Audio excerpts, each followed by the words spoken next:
Assalamualaikum warahmatullahi wabarakatuh. Halo adik-adik, apa kabar? Bagaimana kabar kalian? Semoga sehat selalu ya, dan tetap semangat meskipun kita sekolah dari jarak jauh atau via daring. Nah, di sini kita akan belajar tentang kemuhammadiyaan. Materi kali ini adalah bab 2, yaitu manusia harus saling tolong-menolong, bermasyarakat dan berorganisasi. Oke, langsung saja. Yang pertama ada manusia sebagai makhluk sosial. Seperti yang telah dipelajari pada bab terdahulu, manusia itu dilahirkan sebagai individu, tapi dalam memenuhi keperluannya, kebutuhan pribadi, manusia hidup di tengah-tengah masyarakat. Sebagai manusia atau makhluk sosial, harus saling tolong-menolong. Manusia itu perlu sekali hidup bermasyarakat. Dengan kata lain, manusia membutuhkan suatu organisasi. Oleh karena itu, manusia tidak bisa menghindari adanya interaksi sosial. Manusia itu hidup bermasyarakat dalam berbagai tingkatan, mulai dari tingkat kampung, desa, kota, sampai negara. Mulai berkelompok menurut kesamaan sukunya, kesamaan pekerjaan atau profesinya, dan seterusnya. Hidup berkelompok adalah bagian dari sifat-sifat manusia sebagai makhluk sosial. Nah, selanjutnya ada keluarga. Islam adalah agama yang mengatur segala sisi kehidupan dan senantiasa menganjurkan umatnya untuk menjalin hubungan baik dan dengan sesama manusia. Nah, dalam Islam, keluarga memiliki sebuah arti penting, di mana keluarga merupakan bagian dari masyarakat Islam, dan dalam keluargalah seseorang belajar mengenal Islam sejak kecil. Nah, keluarga adalah unit atau bagian terkecil dari masyarakat. Keluarga merupakan tiang utama kehidupan umat dan bangsa sebagai tempat pendidikan nilai-nilai yang paling menentukan.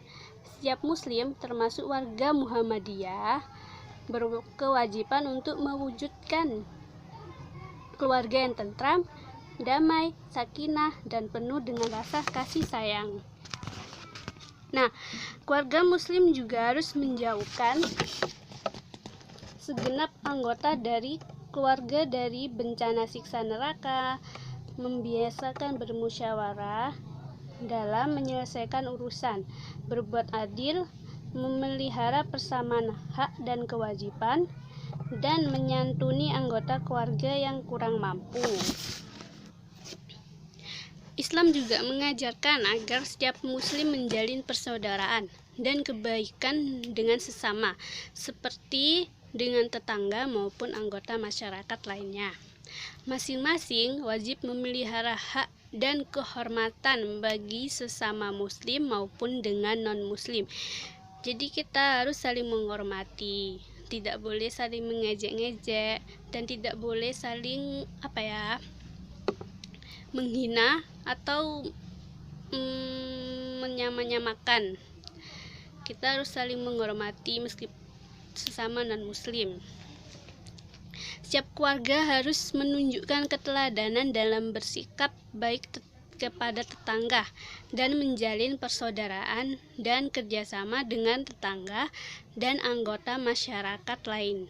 Selain itu, keluarga juga hendaknya yang pertama, menjaga dan memelihara hak-hak dan kehormatan baik sesama muslim maupun orang-orang yang bukan muslim. Yang kedua, menunjukkan keteladanan dan contoh yang baik kepada anggota masyarakat. Dan yang ketiga, memelihara kemuliaan tetangga. Yang keempat, bersikap murah hati dan mudah memberikan pertolongan. Yang kelima, menjenguk tetangga yang sakit. Yang keenam, mengasihi tetangga sebagaimana mengasihi diri sendiri atau keluarganya, memberikan rasa simpati dan pertolongan kepada tetangga yang mengalami musibah. Yang ketujuh, menjenguk dan melayat bila ada tetangga meninggal dan ikut mengurusi sebagaimana hak-hak tetangga yang diperlukan. Selanjutnya, bersikap pemaaf dan lemah lembut bila tetangga salah.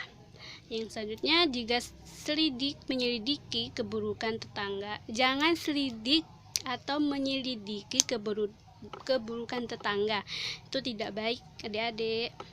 Dan selanjutnya, membiasakan memberikan sesuatu seperti makanan dan oleh-oleh kepada tetangga. Jangan menyakiti tetangga, bersikap kasih sayang dan lapang dada, dan saling memaafkan.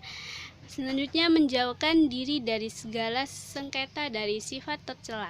Yang terakhir, berkunjung dan saling menolong dan melakukan amar ma'ruf nahi mungkar dengan cara yang tepat dan bijaksana. Nah, jika kita melakukan itu semua, kita akan merasa dihormati, dan jika kita membutuhkan sesuatu atau merasa kesulitan, kita pasti akan ditolong oleh tetangga karena kita berbaik hati kepada mereka, saling tolong menolong. Nah, dalam bertetangga dengan yang berlainan agama juga diajarkan untuk bersikap baik dan adil. Mereka berhak memperoleh hak-hak dan kehormatan sebagai tetangga. Mereka memberi makanan yang halal dan boleh pula menerima makanan dari mereka berupa makanan yang halal, dan memelihara toleransi sesuai dengan prinsip-prinsip yang diajarkan agama Islam. Nah, fungsi keluarga di lingkungan Muhammadiyah perlu difungsikan. Selain dalam mensosialisasikan nilai-nilai ajaran Islam, juga melaksanakan fungsi kaderisasi sehingga anak-anak tumbuh menjadi generasi muslim Muhammadiyah yang dapat menjadi pelangsung dan penyempurna gerakan dakwah di kemudian hari. Nah, selanjutnya ada kehidupan berorganisasi. Persyarikatan Muhammadiyah merupakan amanat umat yang didirikan dan dirintis oleh Kiai Haji Ahmad Dahlan untuk kepentingan menjunjung tinggi dan menegakkan agama Islam sehingga terwujud masyarakat Islam yang sebenarnya. Dalam Quran surat Al-Imran ayat 104 yang berbunyi, A'udzu billahi minasyaitonir rajim. Waltakum minkum ummatun yad'una ilal khairi wa ya'muruna bil ma'rufi wa yanhauna 'anil munkar wa ulaika humul muflihun, yang artinya, dan hendaklah ada di antara kamu segolongan umat yang menyuruh kepada kebajikan, menyuruh kepada yang ma'ruf dan mencegah dari yang mungkar. Mereka lah orang-orang yang beruntung. Nah, oleh karena itu menjadi tanggung jawab seluruh warga dan terutama pimpinan Muhammadiyah di berbagai tingkatan dan bagian untuk mewujudkan organisasi ini sebagai gerakan Islam yang kuat, unggul dalam memelihara, melangsungkan dan menyempurnakan gerakan dan langkah persyarikatan dengan penuh komitmen, kepribadian yang mulia, wawasan pemikiran dan visi yang luas, keahlian yang tinggi, amalia yang unggul, sehingga Muhammadiyah menjadi gerakan yang benar-benar memberi manfaat bagi kehidupan masyarakat. Nah, dalam lingkungan persyarikatan hendaknya menggairahkan ruh al-Islam dan ruh al-jihad dalam seluruh gerakan persyarikatan dan suasana di lingkungan persyarikatan sehingga Muhammadiyah benar-benar tampil sebagai gerakan Islam yang istiqomah dan memiliki gairah yang tinggi dalam mengamalkan Islam. Selain itu juga warga Muhammadiyah hendaknya yang pertama, menumbuhkan dan menggairahkan perilaku amanat dalam memimpin dan mengelola organisasi dengan segala urusannya, sehingga milik dan kepentingan masyarakat dapat dipelihara dan dipergunakan sebesar-besarnya untuk kepentingan dakwah dan dapat dipertanggungjawabkan secara organisasi. Nah, yang kedua, jangan mengejar jabatan dalam persyarikatan, tetapi juga jangan menghindarkan diri manakala memperoleh jabatan amanat. Jabatan dan amanat merupakan hal yang wajar sekaligus dapat digunakan dengan sebaik-baiknya. Yang ketiga, menjauhkan diri dari fitnah, sifat sombong, dan perilaku lainnya yang tercela yang dapat mengakibatkan hilangnya kemuliaan hidup dan dapat dibenci oleh masyarakat. Yang keempat, membudayakan tradisi membangun imanah atau kepemimpinan dan ikatan jamaah serta jamiyah atau kelompok dan organisasi, sehingga Muhammadiyah tumbuh dan berkembang sebagai kekuatan gerakan dakwah yang kokoh. Dan yang kelima, memiliki jiwa pembaru dan jiwa dakwah yang tinggi sehingga dapat mengikuti dan mempelopori kemajuan yang positif bagi kejayaan Islam dan kaum muslimin. Yang terakhir, yang keenam, menjauhkan diri dari sikap taklid atau meniru tanpa pengetahuan dan syirik. Nah, selanjutnya ini ada usaha bisnis atau ekonomi. Nah, kegiatan bisnis ekonomi merupakan upaya yang dilakukan manusia untuk memenuhi kebutuhan hidup diri dan keluarganya sepanjang tidak merugikan kemaslahatan manusia. Pada umumnya, semua bentuk kerja diperbolehkan, baik di bidang produksi maupun di distribusi barang dan jasa. Nah, anak-anak harus tahu nih, dalam menjalankan bisnis, baik sebagai pemilik maupun pengelola, hendaknya menerapkan cara-cara yang sesuai dengan prinsip muamalah dalam Islam. Nah, yang pertama ada penggunaan harta kekayaan hasil dari kegiatan bisnis harus sesuai dengan jalan yang diperkenankan oleh agama. Harta dapat dimiliki oleh individu atau pribadi, tetapi harta juga mempunyai fungsi sosial yang dapat membawa manfaat bagi orang lain yang membutuhkan. Nah, yang kedua, persaingan dalam bisnis hendaknya dilakukan secara sehat dengan memperhatikan keadilan dari kejujuran. Yang ditekankan juga adalah kerjasama dalam usaha ekonomi, sebagaimana firman Allah dalam Quran Surat Asy-Syu'ara ayat 183, yang artinya, dan janganlah kamu merugikan manusia pada hak-haknya, dan janganlah kamu merajalela di muka bumi dengan membuat kerusakan. Nah, adik-adik, jika kita ingin berjualan atau melakukan bisnis, itu harus dengan cara yang jujur agar kita selalu diridhoi Allah dan selalu dilindungi Allah. Karena kalau kita melakukan dengan hal yang tidak baik atau hal yang curang, itu sama saja kita akan memakan uang haram, dan itu Allah tidak suka. Nah, selanjutnya yang ketiga ada pengelolaan usaha bisnis harus memperhatikan administrasi dan manajemen yang baik, pencatatan keuangan, utang piutang, dan lain sebagainya harus dilakukan dengan tertib, cermat, dan teliti. Selanjutnya ada profesi atau pekerjaan. Nah, profesi merupakan bidang pekerjaan yang dijalani setiap orang sesuai dengan keahliannya yang menuntut kesetiaan, kecakapan, dan tanggung jawab. Setiap muslim dan warga Muhammadiyah dituntut untuk yang pertama, memilih dan menjalani profesi di bidang masing-masing. Hendaknya menjunjung tinggi nilai kebaikan, kehalalan, amanah, kemanfaatan, dan kemaslahatan. Sebagaimana dalam Quran Surat Al-Baqarah ayat 188 yang artinya, dan janganlah sebagian kamu memakan harta sebagian yang lain di antara kamu dengan jalan yang batil, dan janganlah kamu membawa urusan harta itu kepada hakim, supaya kamu dapat memakan sebagian daripada harta benda orang lain itu dengan jalan berbuat dosa padahal kamu mengetahui. Nah, selanjutnya yang kedua, menjauhkan diri dari praktik korupsi, kebohongan, penyelewengan, dan penyalahgunaan jabatan. Yang ketiga, menjalankan profesi sebagai ibadah dan fungsi kekhalifahan di muka bumi dan dilakukan sepenuh hati dan ikhlas. Yang keempat, mengembangkan prinsip kerjasama dan kebaikan ketakwaan.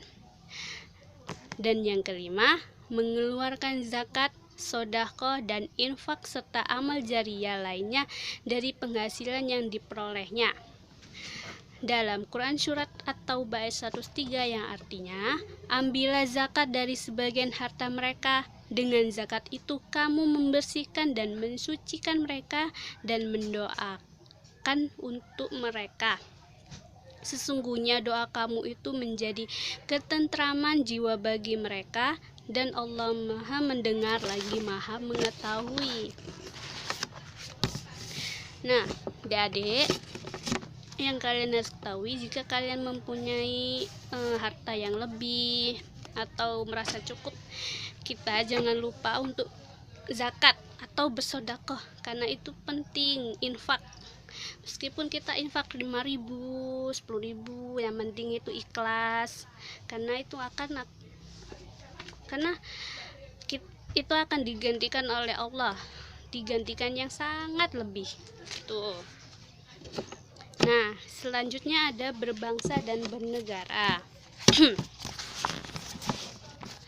Dalam kehidupan berbangsa dan bernegara, setiap muslim termasuk warga Muhammadiyah hendaknya harus melihat hasil sidang Tanwir Muhammadiyah di Denpasar, Bali adalah sebagai berikut. Yang pertama, Muhammadiyah meyakini bahwa politik dalam kehidupan bangsa dan negara merupakan salah satu aspek dari ajaran Islam dalam urusan keduniawian atau al-umur ad-dunyawiyat, yang harus selalu dimotivasi, dijiwai, dan dibingkai oleh nilai-nilai luhur agama dan moral yang utama.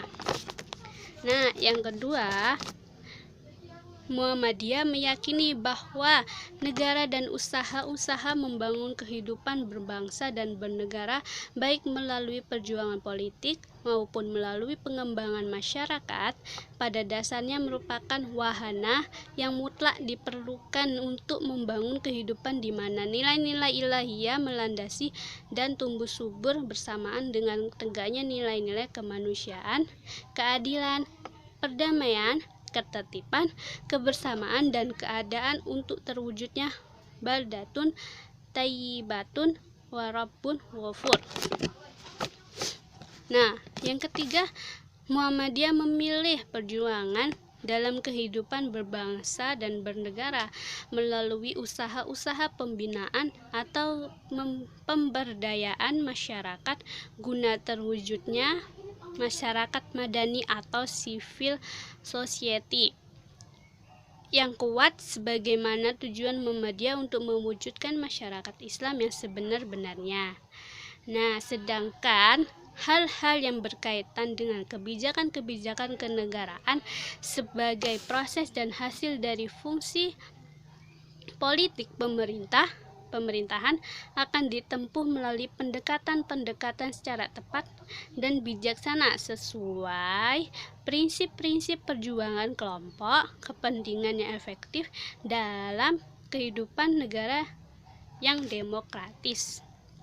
Dan yang keempat, Muhammadiyah mendorong secara kritis atas perjuangan politik yang bersifat praktis atau berorientasi pada kekuasaan atau real politics untuk dijalankan oleh partai-partai politik dan lembaga-lembaga formal kenegaraan dengan sebaik-baiknya menuju terciptanya sistem politik yang demokratis dan berkeadaban sesuai dengan cita-cita luhur bangsa dan negara. Nah, yang kelima, Muhammadiyah senantiasa memainkan peranan politiknya sebagai wujud dari dakwah amar ma'ruf nahi mungkar dengan jalan mempengaruhi proses dan kebijakan negara agar tetap berjalan sesuai dengan konstitusi dan cita-cita luhur bangsa.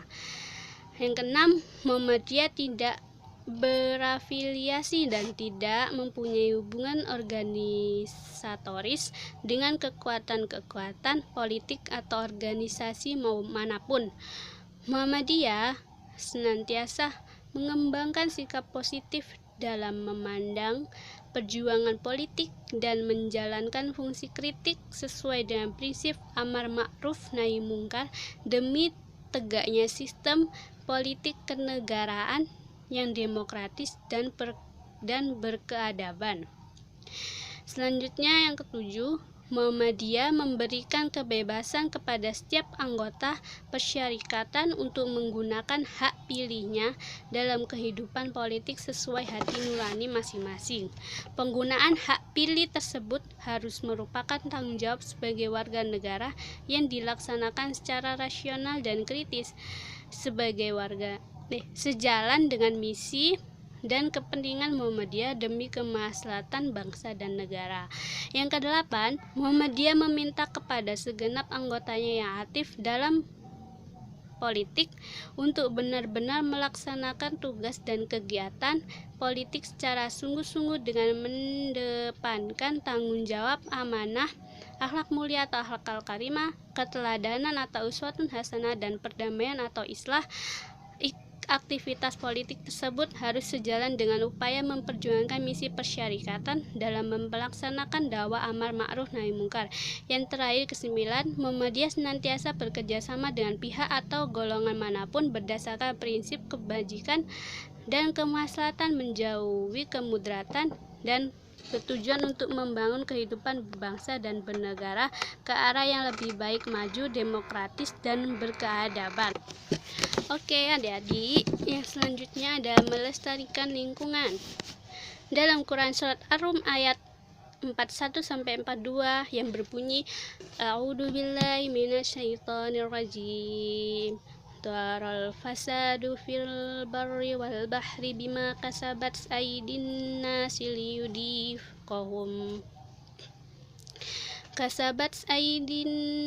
liyudhiqahum ba'dalladzi 'amilu la'allahum yarji'un.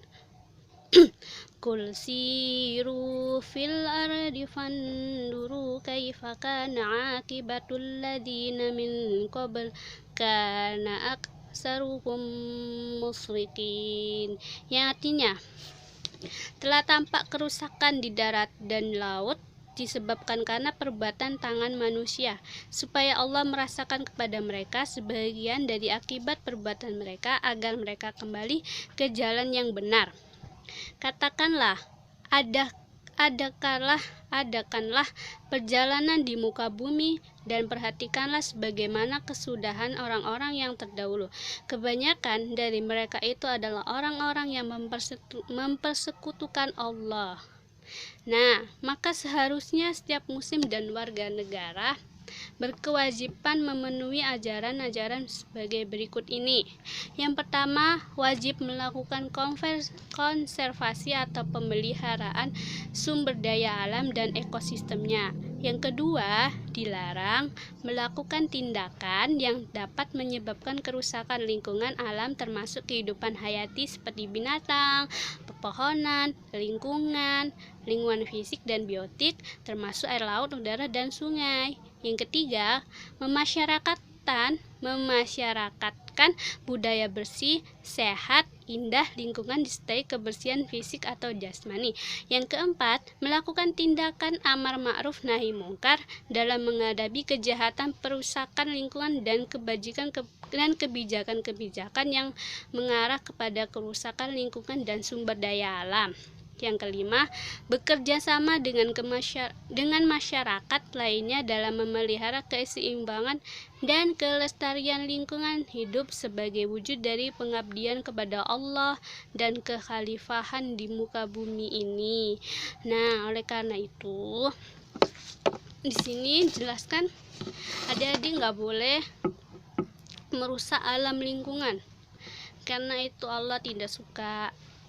Jika kita akan merusak lingkungan, Allah akan memberi bencana kepada kita. Dan kita harus selalu menjaga lingkungan, harus menjaga hidup sehat, karena itu akan kembali lagi kepada diri kita. Kita akan hidup nyaman dan tentram jika kita selalu menjaga kebersihan dan selalu menjaga lingkungan kita. Selanjutnya ada ilmu pengetahuan dan teknologi. Salah satu keagungan nikmat yang dikaruniakan Allah bagi umat Nabi Muhammad SAW ialah nikmat ilmu pengetahuan dan teknologi. Kemajuan sains dan teknologi telah memberikan kemudahan-kemudahan dan kesejahteraan bagi kehidupan manusia, sekaligus merupakan sarana bagi kesempurnaan manusia sebagai hamba Allah dan khalifahnya, karena Allah telah mengaruniakan anugerah kenikmatan kepada manusia yang bersifat saling melengkapi, yaitu anugerah agama dan kenikmatan sains teknologi. Islam juga sangat memerhatikan ilmu pengetahuan dan teknologi atau iptek dalam kehidupan umat manusia. Itulah sebabnya dalam Al-Quran tidak hanya mengatur tentang ubudiyah saja, tetapi juga banyak memuat ayat-ayat yang berkenaan dengan iptek. Hal itu karena di samping ditentukan oleh nilai-nilai kepribadatannya kepada Allah, martabat manusia juga ditentukan oleh kemampuannya mengembangkan iptek untuk kemanfaatan hidupnya. Nah, hukum mencari ilmu itu wajib dengan rincian. Pertama, hukumnya menjadi fardu ain untuk mempelajari ilmu agama seperti akidah, fikih, akhlak, serta Al-Quran. Ilmu-ilmu ini bersifat praktis, artinya setiap muslim wajib memahami dan mempraktekkan dalam pengabdian kepada Allah. Termasuk membaca Al-Quran itu juga wajib, adik-adik. Nah, fardu ain artinya setiap orang muslim wajib mempelajarinya, tidak boleh tidak. Dan kedua, hukumnya menjadi fardu kifayah untuk mempelajari ilmu pengetahuan umum seperti ilmu sosial, kedokteran, ekonomi, serta teknologi. Fardu kifayah artinya tidak semua orang dituntut untuk memahami serta mempraktekkan ilmu-ilmu tersebut, boleh hanya sebagian orang saja. Nah, kalau kalian menuntut ilmu seperti sekolah, seperti kita mempelajari IPA, IPS, tapi kalau kalian tidak mempelajari ilmu agama kita sendiri, agama Islam seperti fikih, Al-Quran, itu sama saja, karena yang lebih penting itu adalah ilmu-ilmu tadi, seperti fikih, Al-Quran. Mempelajari agama Islam itu juga sangat penting dalam kehidupan kita juga. Nah, kewajiban menuntut ilmu ini ditegaskan dalam hadis Nabi yang artinya mencari ilmu itu hukumnya wajib bagi muslimin dan muslimat. Nah, itu adik-adik. Jadi hukum mencari ilmu itu wajib. Nah, oleh karena itu kita nggak boleh bermalas-malasan, karena itulah berbalik kepada kita sendiri lagi, dan itu akan bermanfaat bagi kita sendiri. Nah, selain itu Allah juga akan mengangkat derajat orang-orang yang menuntut ilmu. Wah, Masya Allah. Nah, kalau adik-adik menuntut ilmu sampai SD, SMP, SMA, sampai S3, itu Masya Allah sekali. Allah akan meridhoi kita dan akan mengangkat derajat kita, dan juga itu akan membanggakan nama baik kita dan orang tua kita dan keluarga kita. Dalam Quran surat Al-Mujadalah ayat 11 yang artinya yang berbunyi, A'udzubillahi minasyaitonirrajim, ya ayyuhalladzina amanu idza qila lakum tafassahu fil majalisi fafsahu yafsahillahu lakum wa idza qila suzu